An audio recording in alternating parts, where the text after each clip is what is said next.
코로나 때 만들어놨던 버블이 정상화되는 과정을 지금 온 거다. 장기적인 트렌드를 봤을 때 지금 코스피 레벨은 적정 수준 이하에 지금 진입하고 있다. 세상 흐름을 우리가 보는 게 연준의 다음 스텝을 알 수 있을 것 같고, 금리라는 거는 시간이 지나면 정반합의 과정을 거쳐서 반드시 평균에 회귀하게 되어 있습니다. 네, 오늘 모신 분은 아마 증권 투자를 오래 하셨던 분들은 아마 다 아시는 분이지 않을까 싶습니다. 아주 전설적인 분이시죠. 국내 업계 최초로 1조 펀드를 운영하셨고요. 또 10조 이상의 펀드를 또 최초로 운영하셨습니다. 전 미래에셋 자산운용 리서치 본부장이셨고 대신 자산운용 대표이사셨던 서재형 대표님 모셨습니다. 네. 안녕하세요. 안녕하십니까? 네. 뭐 과거 뭐 여러 가지 뉴스를 보면은 과거 미래에셋의 전성기를 이끄셨던 분 중에 아주 핵심적인 분으로 이렇게 표현이 되던데, 일단 경험이 많으시잖아요. 네. 지금 한국 증시 올해 같은 2022년도 같은 증시는 처음 봤다라고 얘기하는 분들이 참 많아요. 뭐 네. 그만큼 네. 아주 힘들었던 시장이잖아요. 네. 일단 이 시장에 대해서 어떻게 생각하시는지. 뭐 원래 같은 거 말고도 저는 IMF 때 그걸 많이 경험해 봤습니다. 그리고 단기적인 급락하는 사이클들을 올해는 완만하게 결국 꾸준히 내렸는데, 예전에는 뭐 급락하는 패턴을 가진 적도 몇 번 있었습니다. 리만 사태 때 그러고, 기억하실지 모르지만 2012년도인가요? 미국 신용 등급 강등된다 할 때 무려 일주일 동안에 코스피 지수가 400포인트가 내린 적도 있어요. 그리고 올해 시장은 제 생각에는 코로나 때 너무 많은 GDP의 2배에 해당하는 통화가 풀렸습니다. 네. 금리가 저금리로 공급이 됐고, 그래서 머니 무브가 만들어준 그 많이 올랐던 게 문제이지, 원래 시장을 가지고 뭐 이게 뭐 많이 떨어졌다, 물론 다들 고생은 했지만 그 전해에 많이 오른 게 문제이지, 이 지금 수준이면 이제 적정 수준, 원래 또 많이 오르면 많이 내릴 때가 있잖아요. 버블과 역버블을 왔다 갔다 하는데, 코로나 때 만들어놨던 버블이 정상화되는 과정을 지금 온 거다라고 생각합니다. 그러면 지금 우리 사실 그 부동산 가격이 요새 하락하는 거에 대해서 네. 정상화로 가는 과정이다, 뭐 이런 얘기 하시는 분들도 있어요. 주식도 그 거품이 끼었던 것이 제거되고 정상화되는 과정이라고 이렇게 보시는 건가요? 네, 그렇습니다. 일정 그 모든 자산 가격들이 버블을 만들었다, 역버블을 만들었다 하는 게 거의 몇 년 만에 한 번씩 계속 나타나는 현상이거든요. 거의 똑같은 일이 벌어지고 있고, 부동산하고 주식의 공통점은 둘 다 이렇게 멀티플로 거래가 되는 거죠. 네. 그러니까 뭐 그 월세의 몇 배로 거래가 된다, 뭐 이렇게 거래되는 자산들이어서 멀티플로 거래되는 자산일수록 버블과 역버블 때 가격 변동폭이 좀 큽니다. 그래서 큰 기관들은 뭐 그렇게 많이 편입하고 있지 않는 그런 비중을 보면 그렇게 많이 안 갖고 있고, 오히려 채권을 많이 가지고 있죠. 지금 기관들은 항상 그래 왔었습니다. 그런데 그 이제 말씀하신 것처럼 그러면 이제 지금 그 우리가 상승했을 때 작년에 물론 많이 그 올랐었던 상황이었는데, 그때 나왔던 논리가 우리 기존에 이제 박스권 장세였잖아요. 그 코리안 리스크 디스카운트니 뭐니 해가지고 한국은 그냥 이렇게 이랬다라고 생각했는데, 이제는 좀 달라졌다라고 얘기했던 논리들이 있었거든요. 그 중에 하나는 우리가 저평가받는데, 우리도 뭐 PER 미국처럼 뭐 그 정도는 아니더라도 기준이 올라오니까 지금의 주가는 적정해라고 얘기했던 분들도 있단 말이에요. 근데 저는 그걸 아니라고 그때도 생각을 했었고요. 미국과 우리는 많이 다릅니다. 이제 기초 자원을 가지고 있는 나라이냐 아니냐, 군사력의 차이도 많이 나고, 농업 자원도 많이 차이 나고, 에너지 자원도 차이 나고, 교육이나 특히 또 인구 구조도 많이 차이 납니다. 우리 인구 구조는 지금 뭐 다이아몬드 형태로 해서 아주 어떻게 보면 그 앞으로 향후에 잠재 성장률을 많이 갉아먹을 구조인데, 미국은 최근 들어서 유입되는 이민자 인구들이, 대졸자들이 50% 달할 정도로 인구 구조가 건실하고, 그래서 잠재 성장률 자체가 차이가 납니다. 미국이랑 우리랑은. 그리고 가령 뭐 그 글로벌로 소프트웨어 기업들이 글로벌로 나갈 때 미국의 기업들은 미국이라는 패권 국가의 지위를 함께 업고 나갑니다. 물론 언어적인 것도 강점을 가지고 있는 거고. 그래서 그런 차이가 있고, 또 하나 차이는 수급 측면에서 봤을 때 미국은 그 뭐 많은 분들이 말씀하시지만 가계 금융 자산 중에 거의 뭐 70% 정도가 주식 앤드 주식과 관련된 채권, 뭐 부동산이 아닌 자산, 금융 자산으로 들어가 있는데, 우리 금융 자산이 한 4,900조 된다고. 그동안 꾸준히 올라오긴 올라왔습니다. 근데 그 중에 주식 비중이 이제 20% 정도에 불과한 거죠.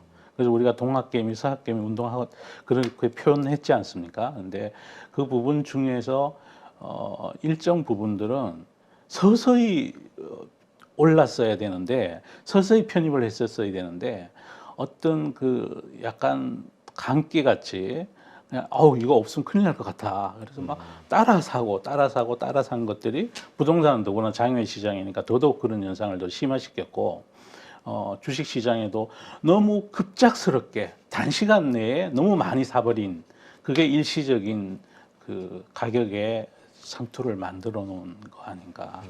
그래서 네, 그렇게 보고 있습니다. 그렇다면 이제 지금 이제 계속 빠졌습니다. 네네. 그래서 이제 코스피 지수가 2,200선까지 내려왔는데 네.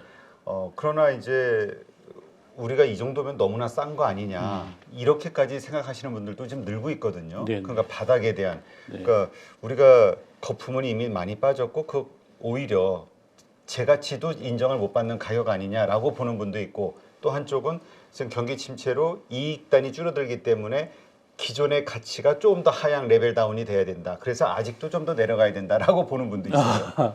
그건 이제 주가를 결정하는 게 결국 기업의 이익과 그거를 밸류에이션 해주는 통화의 양, 돈의 가격, 금리 레벨 이런 거 아니겠어요? 네. 이제 그게 가장 중요한 거라고 보면 또 냉정한 이 얘기지만 모든 가격의 적정 가격이라는 것은 장기적으로만 존재하는 거지 일시적으로는 존재하지 않는 거거든요. 네. 왜냐하면 모든 가격은 화폐로 측정이 되는데, 그리고 화폐로 측정되는 가격을 매기는 행위를 전 세계 불특정 다수의 집단 지성이 결정하는 거잖아요. 이 사람들이 어떻게 움직일지 사실은 모르는 거기 때문에 단기적으로는 이게 앞으로 더 내릴 거냐 오를 거냐 얘기할 수는 없지만, 장기적인 트렌드를 봤을 때 지금 코스피 레벨은 적정 수준 이하에 지금 진입하고 있다. 그렇게 보는 게 맞는 것 같고, 일시적인 고통이 좀 있다 하더라도 이 가격대라면, 그리고 또 내년에 우리가 예상하는 대로 경기가 상반기에 침체를 가고 어느 정도 연착륙의 모습을 하반기에 보인다면, 이제 뭐 더 하방 위험이 그렇게 커 보이지는 않은 것 같습니다. 주요 우리 기업들도 그러하고. 말씀을 좀 요약을 해보면은 작년까지 쌓였던 거품이 지금은 다 제거됐다. 네, 거의 주식 시장이 다 제거된 것 같습니다. 한국 시장은 그렇다 네. 보는데 네. 그 미국 시장은 아직도 거품이 좀 남아 있다라고 보는 분들도 있거든요. 혹시 미국 시장에 대해서는 어떻게 보세요? 나스닥은 좀 거품이 남아 있는 것 같습니다. 아, 그래요? 상승폭이 코로나 이후에 다우 보다가 훨씬 많이 올랐습니다.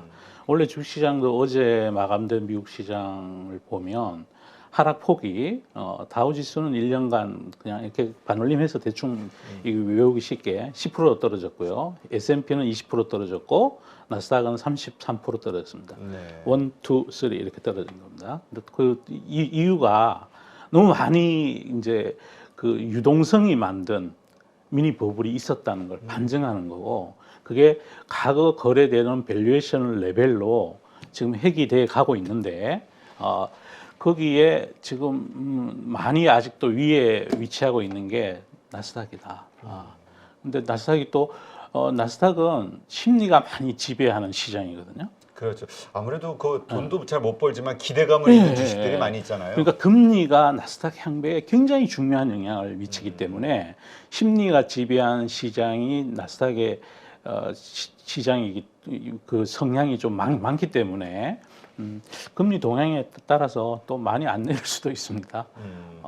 저는 이번에 그 페드가 연초에 이제 또 다시 연준은 그 하지 않습니까? 네. 그러면 뭐 아마 점도표 예상했던 것보다는 덜 내리지 않을까. 그러니까 우리가 아니, 지금 0.25 덜 올리지 않을까. 점도표대로 패드가 지금까지 점도표대로 간 적을 제가 본 적이 없었기 때문에 그래요? 그건 그냥 자기들 예상이고 결국은 아마 미국의 시장금리 움직인 걸 보면 패드도 나오는 경제 데이터들, 가령 고용과 관련된 데이터, 소비, 그 물가와 관련된 데이터를 보고 또 수정을 할 겁니다. 그렇게 해서 조기에 금리 인상 사이클이 마무리가 된다면 시장의 반응은 나스닥도 이제 더 안 내리려고 그러겠죠. 나 이제 그만 내릴래 이럴 것 같아요. 근데 지금 어쨌든 현실적으로는 연준이 뭐 25bp씩 2번 혹은 3번 네, 올릴 네, 수 네, 있다라고 네, 보는 쪽이 네. 많거든요. 그렇게 했을 때 그 5%대 금리가 네. 과거 데이터를 보면 뭐 적어도 9개월 이렇게 오랫동안 네, 네, 장기화되는 네. 이런 경우에는 뭐 상당히 어려운 일들이 벌어졌었다. 이제 우리가 저 해마다 연말이 되면 네. 다음에 GDP 전망 이런 금리 전망들을 IMF도 하고 IBRD도 하고 세계은행도 하고 미국 연준도 하고 한국은행도 하고 KDI도 하고 다 하지 않습니까? 네. 저는 한 해에도 맞춘 걸 본 적이 없습니다. 너무 네. 팩트신데. 네. 아니 못 맞춘다니까요. 왜냐하면 새해에 GDP 그로스나 이런 걸 결정하게 될 것은 새해에 일어날 일들이거든요. 그렇죠. 새해에 무슨 일이 있을지 2023년에 러시아 우크라이나 전쟁도 아무도 예측하지 못했고 그렇죠. 이렇게 강한 인플레이션도 예측하지 못했고 러시아나 우크라이나 전쟁이 없었더라면 유가가 저렇게 올랐겠습니까? 그건 전혀 다른 문제죠. 그렇죠. 또 코로나 바이러스는 인류가 예측할 수 없는 자연과학적인 영역이었고 네. 그런 일들이 앞으로 어떻게 일어날지 모르는데 누가 자신 있게 앞으로 25p씩 2번만 올리고 말 거다. 안 올릴 수도 있는 것 같고요. 그건 계속해서 우리가 깨어 있으면서 이 투자를 하는 건 시장에 항상 깨어 있어야 되거든요. 네. 세상이 어디로 움직여 가는지를 우리가 면밀히 관찰해야 되고 거기에 따라서 대응해야 될 영역이지. 뭐 감히 우리 인구가 80억 명인데 80억 명의 인구가 내년도에 소비를 늘릴 거냐 줄일 거냐 뭐 전쟁이 어느 날에 생길 거냐 안 생길 거냐 아무도 예측할 수 없는 영역이어서 그걸 미리 막 가늠을 해서 반드시 이렇게 될 거야. 그러니까 나 이렇게 해야 되겠어. 안 맞습니다. 해마다 틀립니다. 그렇다면 우리가 너무 거기에 대해서 그 확고하게 그걸 근데 하긴 작년에 그 연준의 말을 100% 확신했던 분들이 또 뷰가 또 연준이 바뀌는 거에 따라 바뀌면서 또 비난을 많이 받았죠. 왜 그러냐면 연준도 그 세상의 흐름을 따라가는 조직이지 뭐 우리가 과거에 경험했던 히틀러나 이런 사람처럼 자기 의지대로 가는 조직이 아니거든요. 세상을 팔로우하는 조직이기 때문에 세상 흐름을 우리가 보는 게 이 연준의 다음 스텝을 알 수 있을 것 같고 세상이 어떻게 가는지는 아무도 모릅니다. 그렇기 때문에 우리가 너무 비관해서도 낙관해서도 안 된다. 그렇습니다. 그렇다면 제가 왜 그 질문을 드렸냐면 우리는 말씀하신 대로 이미 빠질 만큼 빠졌고 네. 적정하다고 보면 네. 그러나 그럼에도 불구하고 나스닥이 거품이 껴서 계속 거품이 껴 있다라는 말씀대로 계속 하락을 한다면 우리도 같이 하락할 것이냐 아니면 그거는 다를 거예요. 우리는 버틸 것이냐 이거에 대한 고민이 생겨서 그거는 다를 겁니다. 나스닥이 내린다고 다우가 내리지 않았지 않습니까? 물론 지수 산출 방식은 다르지만 네. 나스닥이 내린다 해서 똑같은 지수 산정 방식을 가진 S&P 500이 그만큼 내리지 않았잖아요. 네. 예를 들어 저 S&P도 있고 나스닥에도 있는 기업이 있습니다. 예를 들어 애플 같으면 다우에도 있고 나스닥에도 있고 S&P도 있습니다. 그런데 하락률이 틀리잖아요. 그래서 이게 우리는 어떤 기업에 투자하는 거지 지수에 투자하는 게 아니거든요. 그러다 보니 개인 투자자들 입장에서 나스닥이 내린다고 우리 그런 현상 많이 보잖아요. 밤사이 나스닥이 내렸어요. 불안해서 밤에 나스닥 보는 분들도 많아요. 그러면 다음날 아침 되면 막 하락을 더 심화시키잖아요. 근데 그건 참 장기적으로 보면 그보다가 어리석은 게 다시 없습니다. 일단 미국 시장이 빠지면 오늘 빠지겠구나. 뭐 그거 이런 생각. 일정 부분은 맞고요. 일정 부분 틀립니다. 왜냐하면 나스닥 시총을 구성하는 산업별 비중도 코스피 비중이랑 많이 다릅니다. 예. 그러니까 어떤 산업이 떨어지고 어떤 산업이 올라가느냐를 우리가 세부적으로 봐야지 전체로 대입하면 안 된다. 그리고 뭐 국가별로도 지수 구성하는 산업의 그 종류가 다 다르기 때문에 뭐 나스닥이 내린다고 전체가 내리고 그건 아닌 것 같고요. 다만 반드시 같이 동행하는 게 있는데 금리입니다. 금리. 금리가 오르면 대책이 없습니다. 지금 그러니까 금리가 오르니까 이렇게 시장이 어려운 거잖아요. 네, 그렇습니다. 근데 그럼에도 불구하고 우리가 오르는 과정에서 자꾸 괜찮아질 거야라고 희망 회로를 돌리는. 그렇게 돌리는 거 한편으로는 맞고 한편은 틀린데 장기적으로는 맞습니다. 왜냐하면 이 금리라는 거는 이게 인류가 만들어낸 어떤 정책 수단이잖아요. 자연과학적 현상이 아니기 때문에 시간이 지나면 정반합의 과정을 거쳐서 반드시 평균에 회귀하게 되어 있습니다. 왜? 자율적으로 반드시 그렇게 됩니다. 금리가 너무 많이 올라가면 경제가 위축됩니다. 경제가 위축되고 위축되면 소비가 줄어들고 소비가 줄어들면 물가가 떨어지게 돼 있습니다. 그런데 금리라는 것은 GDP 성장률과 인플레이션의 합계인데 이론상 금리는 두 가지 다가 떨어졌는데 지가 버틸 수가 없는 거잖아요. 그럼 금리로 떨어질 수밖에 없고 떨어지고 나면 또 반드시 버블을 만듭니다. 그러면 또 그때는 우리가 이렇게 생각이 됩니다. 이게 막 통화 공급량이 무지 늘어나고 막 금리가 돈값이 정말 엄청 싸져가지고 제로금리가 있고 이러면 조만간 금리가 오르겠구나 라고 생각하고 그때는 위험자산 비중을 그때는 한화하고 있을 겁니다. 그 시점에 우리가 좀 전에 경험했던 것처럼. 그렇죠. 작년 초까지도 그랬죠. 그때는 줄여야 됩니다. 제발 다음 사이클이 오면 우리 투자자들 분들께서 주변에서 어떤 금융사에서 혹은 어떤 누가 어떤 애널리스트가 이게 목표가가 얼마라 그러고 막 그렇게 얘기하더라도 장밋 꿈을 주더라도 그때는 돈값이 이렇게 싸졌으니까 물가도 오르겠고 경제도 난리가 나겠고 고용도 막 늘겠고 세상이 너무너무 뜨거워질 것 같아. 그러면 이거는 반드시 위축을 불러온다 라고 생각하고 줄여야 된다는 거죠. 그건 너무너무 중요한 일입니다. 그렇죠. 이번에 다들 그 코로나 이후에 들어오셨던 분들 그래서 순간적으로 환희를 맛보셨고 지금 또 절망을 맛보시는 분들이 워낙 많으시다 보니까 이걸 아마 뼈저리게 느끼실 거예요. 우리가 10만 전자 환호할 때가 매도의 순간이었구나. 삼성전자. 그래서 이 젊은 분들에게는 이번 이 이슈가 평생을 두고 좋은 공부가 되었으면 좋겠어요. 왜냐하면 앞으로 또 반복된다니까요. 그러니까요. 그래서 드리고 싶은 말씀이 이제 지나갔습니다. 내가 거품이 잔뜩 끼어 있을 때 내가 거기 취해서 그냥 말로만 우스갯소리로 파티는 즐기되 출입구에서 즐겨라. 언제든 탈출할 수 있게 말은 했는데 이런 놀다 보니까 한 가운데서 놀고 있었네. 이런 분들이 정말 많거든요. 그런데 그럼 지금 탈출할 것 때냐? 왜냐하면 말씀하신 대로 많이 떨어져 있는데 이제 지겹고 고통스럽고 하니까 이제 떠나시려고 하는 분들이 있거든요. 이 축구장에서 예를 들어 한일전이 벌어진다 그랬을 때 마지막 후반 40분쯤에 1대1로 비기고 있어요. 그럼 많은 사람들이 끝까지 안 나오잖아요. 결과를 보고 나오려고. 그런데 이제 그걸 끝까지 결과를 보고 나오면 성취감은 더 있는데 나올 때 출구가 혼잡해져요. 그래서 조금 편안하려면 우리가 그 자산 운용할 때 조금이라도 편하게 하고 좀 안전하게 하려면 남보다가 한 템포만 일찍 나오면 돼요.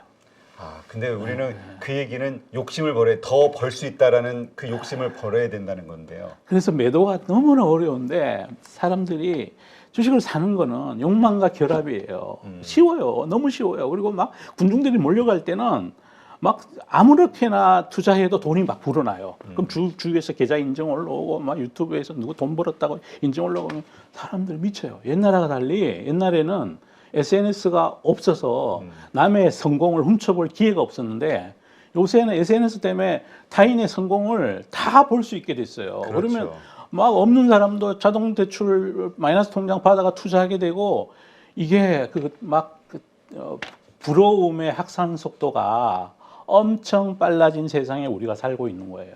그건 출산율하고도 관련이 있는 것 같고요. 제 보기에. 그렇군요. 그러니까 이러한 현상을 네. 바탕으로 우리 멘탈 관리를 잘해야 잘해야 되는데 된다. 이게 제발. 쉽지는 않다라는. 네, 쉽지 않습니다. 근데 매도하는 것은 욕망과의 이별이잖아요. 내 마지막 그렇죠. 욕심을 버리는 네네. 거니까. 마지막 축구 경기 5분을 내 꼭 봐야 돼. 내가 티켓 값을 냈는데 결과는 보고 갈 거야. 막 인생을 걸고 그러는 거잖아요. 왜 주식 투자하면서 주식하고 싸우려고 그래요? 그러면 일단 큰 틀에서는 지금 거품은 다 제거가 네, 됐고 다 제거됐습니다. 지금은 탈출할 때가 아니라 네. 버텨야 될 때이다. 네, 네, 이렇게 네. 좀 정리를 네, 하면 네. 될까요? 다만 부동산은 쳐봐야 된다. 내가 예전에 그 버블기에 샀던 어떤 주식이 지금 현재 다른 것도 함께 내렸잖아요. 그렇죠. 그래서 굳이 한강에서 내가 뺨을 맞았는데 이번에 복수를 종로에 가서 한번 해볼까 이런 생각으로 가지고 있는 포트폴리오를 부동호를 쳐봐야 돼요. 지금 많이 내린 A, B 두 개 종목이 있다 그러면 가령 얘가 더 좋을지 얘가 더 좋을지 교체하는 것들은 해봐야 된다. 왜냐하면 같이 내려 있으니까.